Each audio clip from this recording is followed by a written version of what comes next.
Welcome. This is Zangler, the Tesla Semi Advocate. And if you haven't been watching my videos, I cover the Tesla Semi factory in as much detail as I can. And I've been doing it for since the beginning. So you can go back and look at previous videos to see the progress along the way. The clouds almost steal the show today. It's an amazing day in northern Nevada, a spectacular Semi Sunday. And we are flying along the northern perimeter from my drone takeoff location. The bottom right is the emergency escape ramp, which may never be used, but you can see why it's there. This is the test track where new semis that come out can run out and do a test. And in the unlikely event that the brakes and regen all went out, they would use this runaway escape ramp, runaway truck ramp. Ironically, the runaway truck ramps across our country are probably going to be extremely unused once Tesla semis, certainly not by Tesla semis, because they regen on the way down instead of heating up the brakes. Just one of the many breakthroughs or step changes that are going to happen with the Tesla Semi. Okay, we're in the northwest corner, and we'll fly along, and I'll point out anything interesting that I see. I may layer in a little bit of music, or not, depending on how things go. This is a long video, and it's funny. I get requests to make them shorter, and I get requests to make them longer. So we'll just see. I may speed up some video as we go, but this is normal speed right here.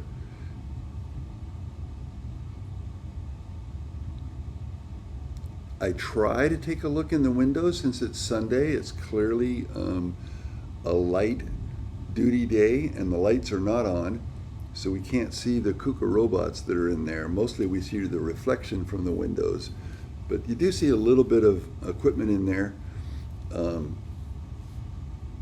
try to do a dawn or a dusk video so that, like I have in the past, you might want to look back for the robots in action video to see the KUKA robots doing a test cycle, a calibration test cycle. Anyway, I probably wouldn't feel comfortable doing this. I am on 9x zoom, so I'm not nearly as close as it may seem. But I was going to say I'm not sure how comfortable I am doing this on anything other than a Sunday, or at least when there's not a lot of activity outside the building.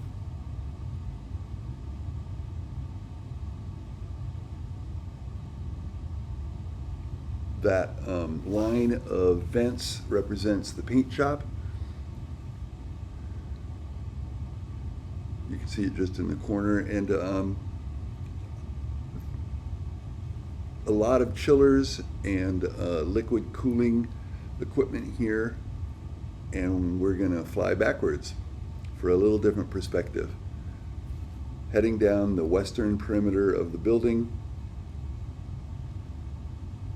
That is one of the scrap heaps or scrap dumpsters where they put the stamping steel spoils and or calibration test stamp parts. One of the very interesting things you may have, if you saw my previous video from the same day, but I posted it a couple days ago, where I flew over to the pilot production line. It seems that they have transitioned from a fiberglass fairing to a stamped steel fairing, and that accounts for the little bit of irregularity on the weld that we have been seeing on the fairing. It appears that it's no longer fiberglass. This looks like one of the major jigs or carriers for carrying the semi body through the production line. A video narrated by Dan Priestley, the head of the semi program, talked about how the carriers are able to adjust the height as it goes down the assembly line, depending on the action that's needed at that point. So it can raise and lower, depending on if they need to get to the lower main cases and axles or battery. It would move in a different direction if they're putting in the HVAC or other equipment. Anyway, as you can see from the, if you are one of my longtime viewers, that this parking lot is extremely empty compared to a few days ago, and that's because it's a Sunday. There's the big dog Tesla Semi, original version, looking over the project, keeping a watchful eye. And I spent a little time looking up at this area of dirt where they had piled in a lot of dirt, and then they just recently graded it, and again, speculation abounds on what they're going to do with it. And so what I wanted to do is maybe discern some clues by the roads that lead into it. So this could be where they're going to park some of the Tesla semis after the end of the line, and before they deliver them. It could be another warehouse on wheels where they store trailers with raw materials, just like that one above. That's not a bad candidate, is that it's just another warehouse on wheels.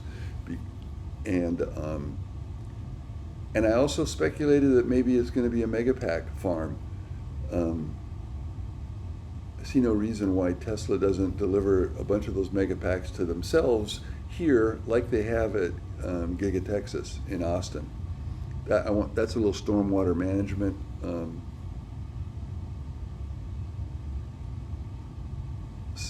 stuff there, and again, the clouds almost steal the whole show. That's Gigafactory 1 up above. If you don't know, you probably do, but the right side is Panasonic. They build the 2170 cells. They pass them over to the left, where Tesla puts them into battery packs and delivers them to Fremont, largely using Tesla semis. This is a new traffic circle they put in because of the semi factory. So you are able to come in the main gate and either go the way this truck is going up to this is probably a production truck heading up to the main factory, Gigafactory 1, that's been there for 8 years now, or it can go around that roundabout and come down to the semi factory.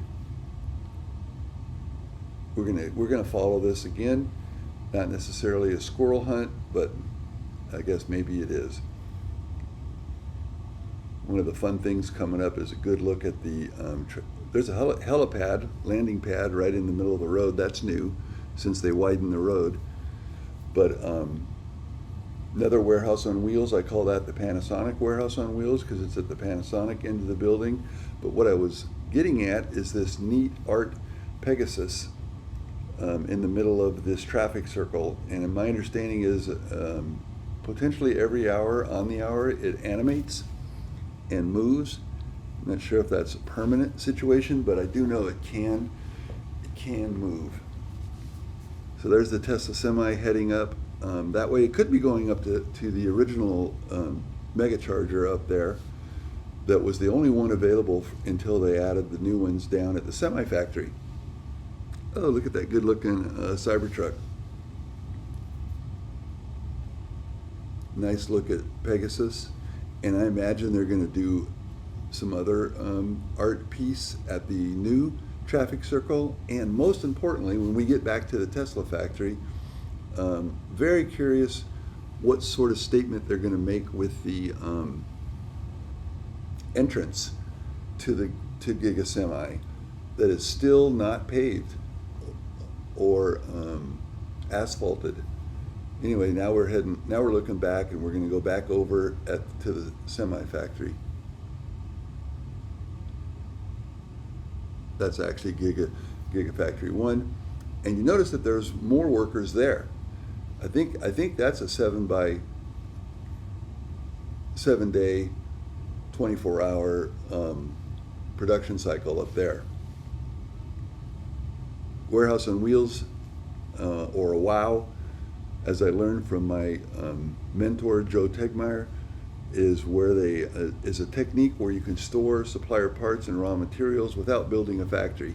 And you just drop the trailers off, and then when that particular trailer is needed, they can either unload it or move the trailer up to the using a yard truck, move that trailer up to the factory to a shipping and receiving door.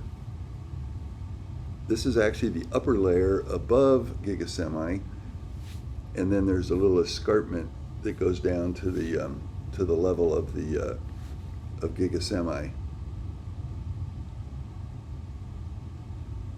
I think they do new employee orientation up there, up below us, where we are flying over, and there's a little bit of production equipment in those blue-topped crates. Not sure how many lines they're going to have, but I sure would like to get a better idea of the placement and the orientation of the production line.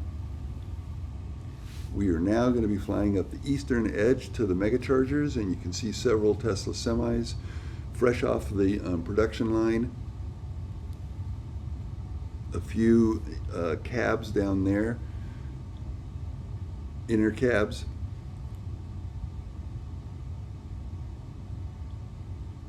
And the megachargers. Not sure if the new term is semi-charger or megacharger. Let me know if you what you think. Anyway, what we do get to see is a good look into a semi-frunk, and there's not a lot of room. The HVAC equipment is in there, so there's not a ton of room in there. We'll come back to that later. These are partially assembled trucks, one of them covered, and up above in the blue is the chassis without a body attached. We're going to come around and spend a little bit of time looking at this guy. Let's take a look.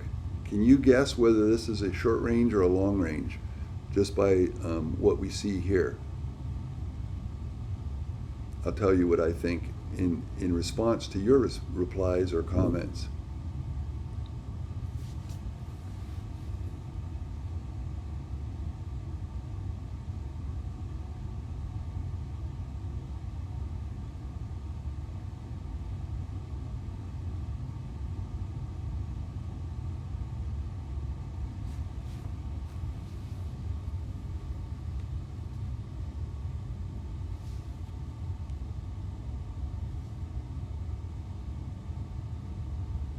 There's some notes there that are very interesting. Not sure what they say.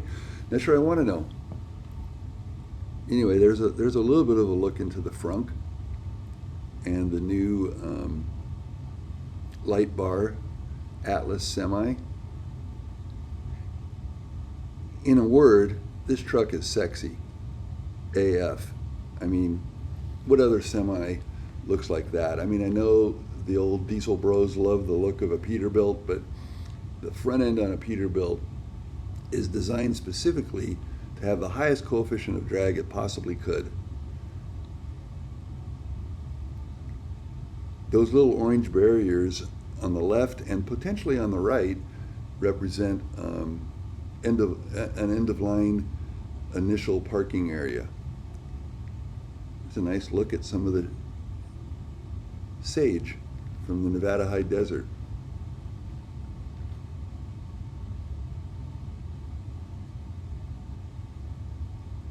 That gray tank on the left looks exactly like a set of gray tanks over at the LFP battery plant nearby, and that video I posted a couple days ago. So take a look at that, and does that, you know, the big ongoing conversation is whether or not they're building batteries here on site for the Tesla Semi, and there's a lot of good argument both ways. I'd sure love to hear what Dan Priestley and Tesla has to say about it, but those tanks look are like absolutely identical to the tanks over at the LFP factory adjacent to the pilot production line. And we know that Tesla likes to co-locate production to lower cost. They don't like the idea of shipping 4680 cells all the way from Texas to here, especially when they get up to ramp up to the stated goal of 50,000 Tesla semis a year, which is like 130 to 150 per day. I'm sort of a geology nerd too, and that white band right there is billions and billions of diatoms from an ancient lake from like 10 million years ago, before these mountains were formed, and they were fed by volcanic ash, and they take that's diatomaceous earth, and there's a production mine up there that pulls diatomaceous earth out of there. But that's a huge band of DE. Back to the subject at hand, and that is the Tesla Semi Factory. Wonder what's under those blue tarps.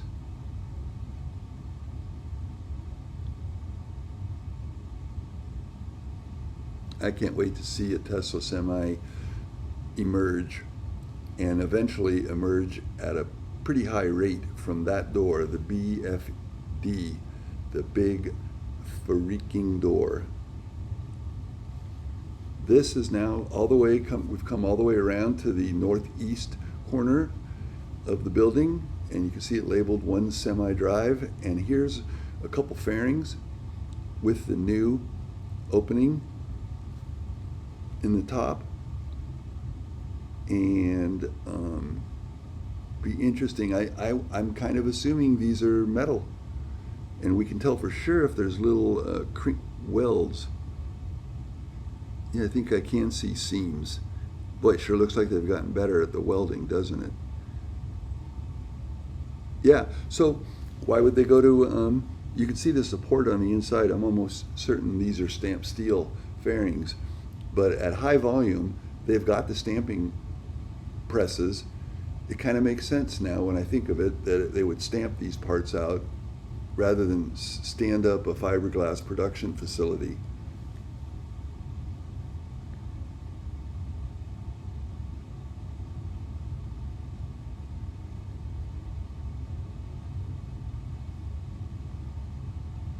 This is now the northern perimeter of the factory. We're just going to take a look. Look at those. Are those frame rails? Or is that production line equipment, those black things? I'm kind of guessing frame rails. And we have the POSs, piles of stuff. It's funny, somebody commented that I better watch out using the term POS because Tesla doesn't produce any POSs. And they didn't realize that it's just a fun term for the piles of stuff, not point of sale or the other POS he may have been thinking of.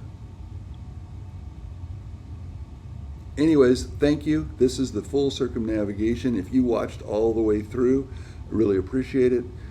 Do the needful, as my coworker used to say, and like, subscribe, comment, and help support the channel. Appreciate you all.